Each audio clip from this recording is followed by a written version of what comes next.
Hulk Hogan was America's hero for years, but behind that image, scandals and secrets kept piling up. Are you a racist? No, I'm not. My family is in the worst mess. Now shocking confessions are out in the open, and his wife is facing her own sentencing. How afraid for your life were you? Well, I was very afraid. This is the real story Hulk Hogan tried to bury. Let's start with the lawsuits. His legal trouble goes back further than most people know. In 1980, he got arrested in New Jersey for an unregistered handgun. That was just a start. The same pattern would follow him for the next 40 years. 5 years later, in 1985, he went on live TV with comedian Richard Belzer. Belzer asked him to show off a wrestling hold. Hogan grabbed him in a front chin lock. He locked it tight. Belzer went limp. Well, you just tell me, brother, when you want him to quit squealing, okay? All right. He locked it in. Belzer went limp. How about it, T? Keep like that for a little while. Belzer's head split open when he hit the floor. He landed in the hospital with a fractured skull and lasting spine damage. He sued Hogan, Mr. T, Vince McMahon, and the WWF. They settled before trial. Hogan claimed he had no idea the hold could cause that kind of harm. He later told viewers it was a real wrestling move and warned people not to copy it at home. Nobody ever confirmed the settlement number, but reports say it landed somewhere between $280,000 and $400,000. Now here's where things get a lot more serious. In the early 90s, federal agents were investigating steroid distribution tied to wrestling, and it led straight to WWE doctor George the Horian. Hogan got immunity and testified at the 1994 trial against Vince McMahon.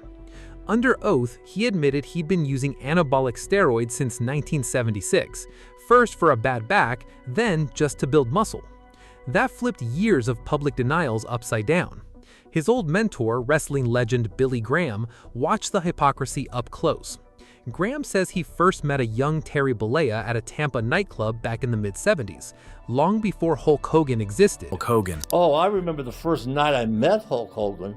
It was in a local nightclub that all the wrestlers visited after we had our Tuesday night matches in Tampa. Bollea only had 2 questions for him that night: how to break into wrestling and how to take steroids. He said, I want to know 2 things. How do I become a professional wrestler?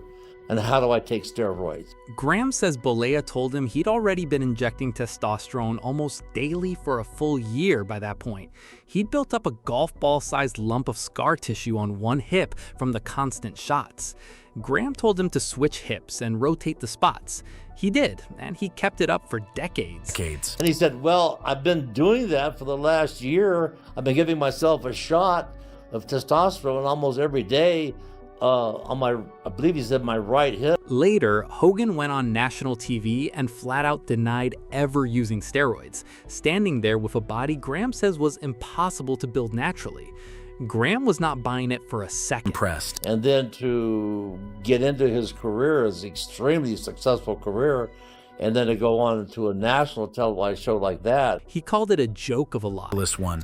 And denied that he had ever taken steroids was almost so ridiculous that it was laughable. At the Zahorian trial, the judge let Hogan skip testifying altogether. Why? Because his fame and pull with kids across the country made putting him on the stand too risky. He walked away without a single charge. Then 2007 hit, and everything changed. That year, Hogan was secretly filmed having sex with Heather Clem, wife of his close friend and Tampa radio host Bubba the Love Sponge, real name Todd Clem. At least 3 tapes existed. Hogan always claims he never knew he was being filmed. In 2012, Gawker Media posted a 2-minute clip from the tape with a headline mocking Hogan by name.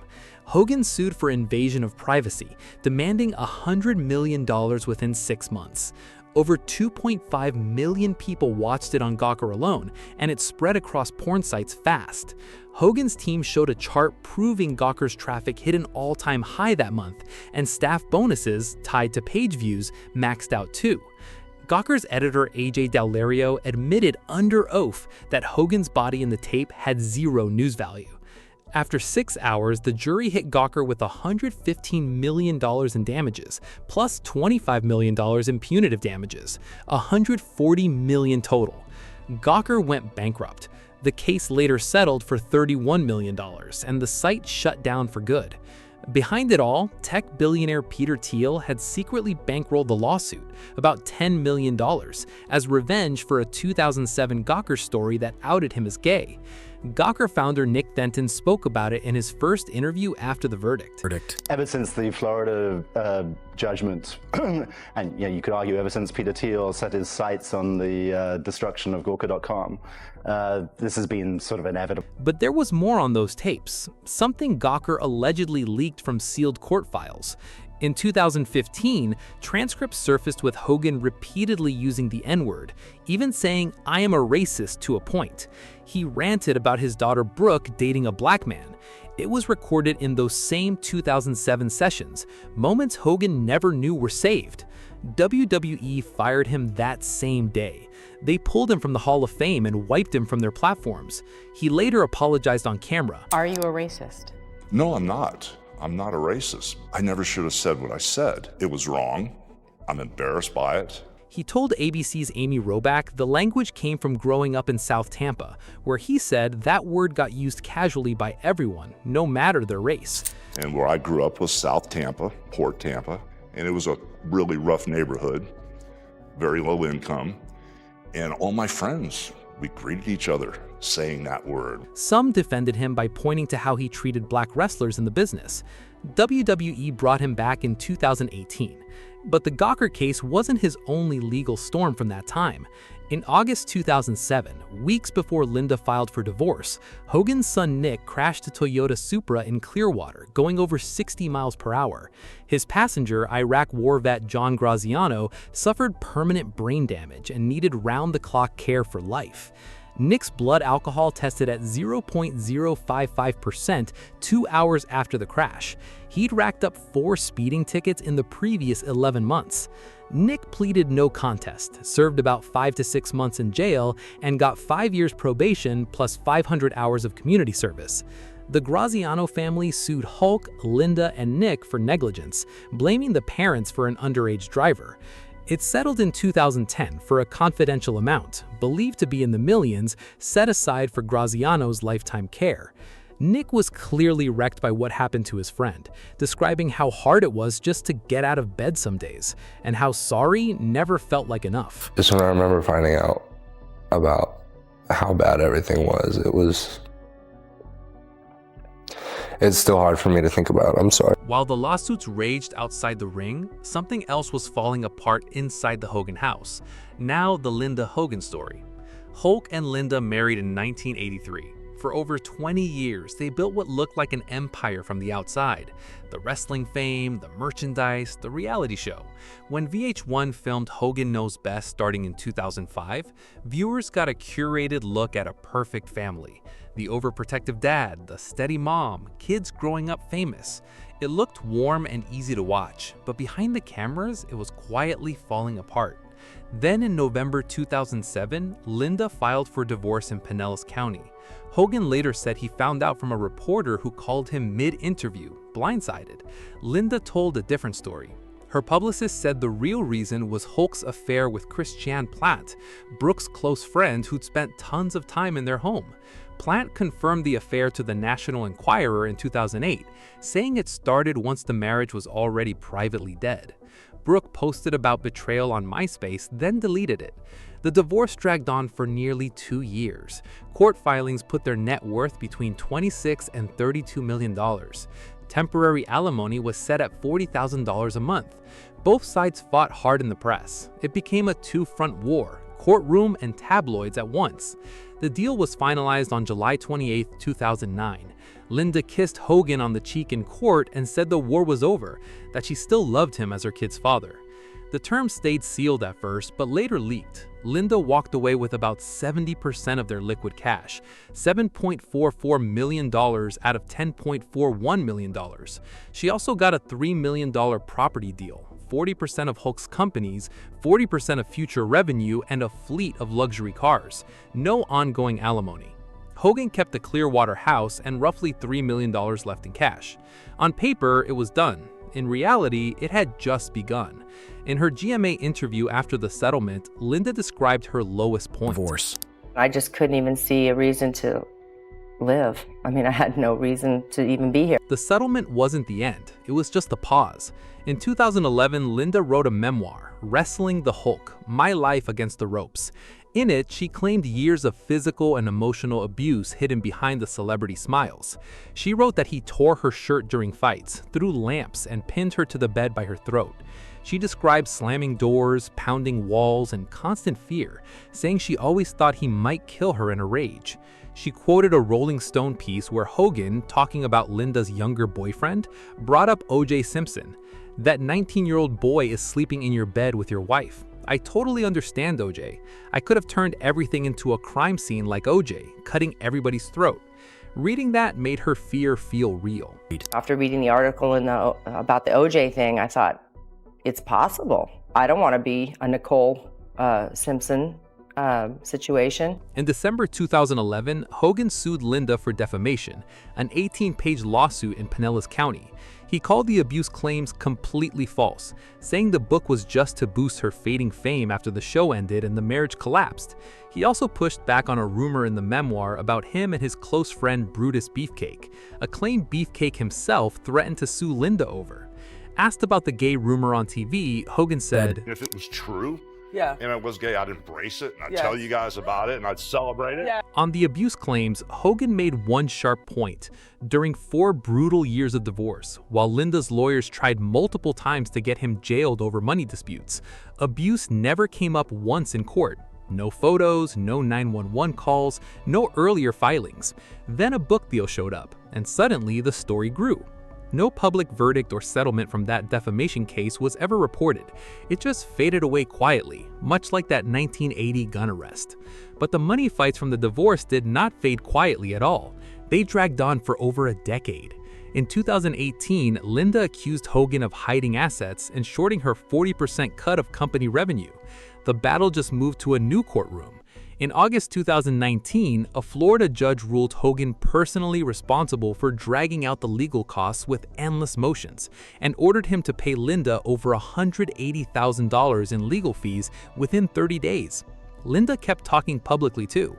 In 2015, while Hogan was testifying in his sex tape trial, she read from a private letter to Hogan on camera, one she'd never shown even her own kids. She broke down the moment she tried to read it. I want the world to know how I feel about him. I don't know how he could do this to his family, to his peers, to the world, and still keep his chin up and act like he's done no wrong. In March 2025, Linda posted a tearful video on Instagram that spread fast.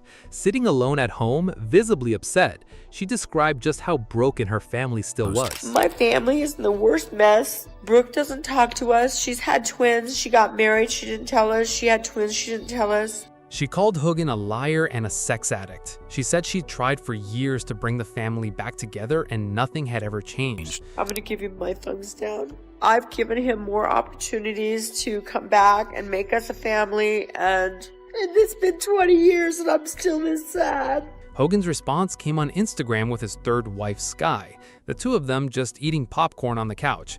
He joked it could be a new reality show. It turned out to be one of his last public moments before he died 4 months later. The marriage was over. Most of the lawsuits were settled, but the damage spread far beyond just Hulk and Linda. Now, the family fallout and the health collapse. Brooke Hogan, born in 1988, the oldest child, watched her family crumble while cameras rolled inside her own house. VH1's Hogan Knows Best ran from 2005 to 2007, painting the family as loving and close. The protective dad, the balanced mom, kids growing up famous with a sense of humor about it. Good TV, but mostly a mask hiding a family quietly falling apart. By her late 20s, Brooke had pulled away from both parents. In March 2025, after Linda's Instagram breakdown went public, Brooke fired back with a long statement. She said she'd faced extreme verbal and mental abuse since childhood, and it often turned physical, from both parents. She said it had crushed her sense of self-worth for years.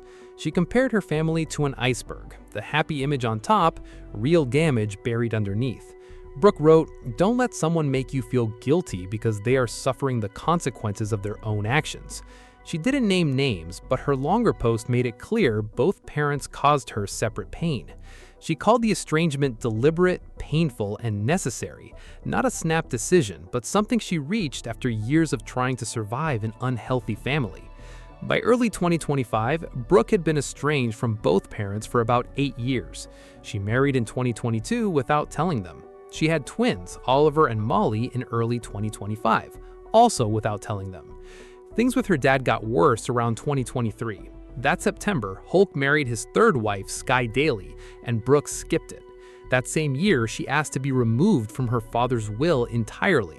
She later said it wasn't about anger, it was self-protection. She didn't want to get pulled into future money fights with Linda or Sky.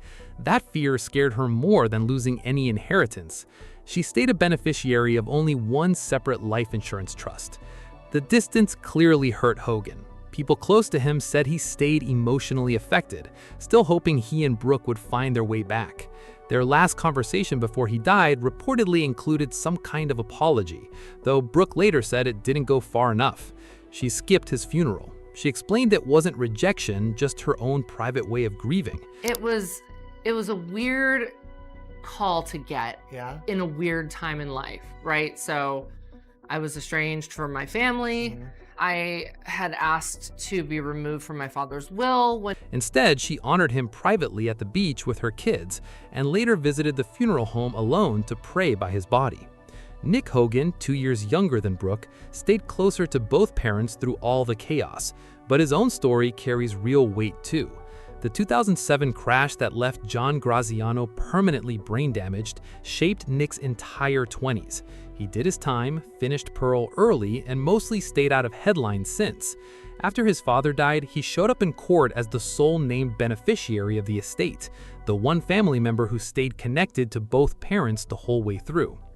Now to the physical toll, because 40 years of wrestling wrecked Hulk Hogan's body, and it's tied directly to the health collapse that eventually killed him.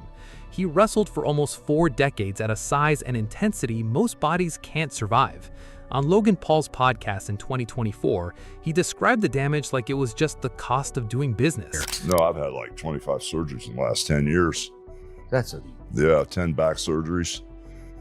Nobody told me that gimmick, this stuff was fake, man. At the end of the day, the equipment back in the day when I started wrestling in 77 was a little different than the rings and stuff you guys are working in now. Yeah, totally. I heard it was much harder. Around 2011 to 2013, Hogan had a series of spinal procedures at the Laser Spine Institute in Tampa. He later sued the clinic for $50 million, claiming the surgeries were unnecessary, gave only 2 to 3 weeks of relief, and actually made his spine worse. He also said they used his name in ads without permission. That case settled privately for a big number. The clinic itself shut down in 2019 after facing dozens of similar malpractice suits. On top of the physical wreckage, Hogan was diagnosed with chronic lymphocytic leukemia, a slow-moving blood and bone marrow cancer. He also developed atrial fibrillation, an irregular heartbeat that raises stroke and heart failure risk. But underneath it all was one big question. What did decades of steroids do to his heart? His old mentor, Billy Graham, didn't hesitate to answer. I said, I don't know because I haven't seen his medical records, and it's just my speculation, but I would have to say yes. It's definitely related to steroid use. Long-term steroid use is linked to high blood pressure, heart dysfunction, irregular heartbeat, and heart attacks. Hogan admitted to steroid use since 1976 and kept wrestling until his body simply gave out. Just like Graham warned, the bill eventually came due. In May 2025, Hogan had major 4-level neck surgery.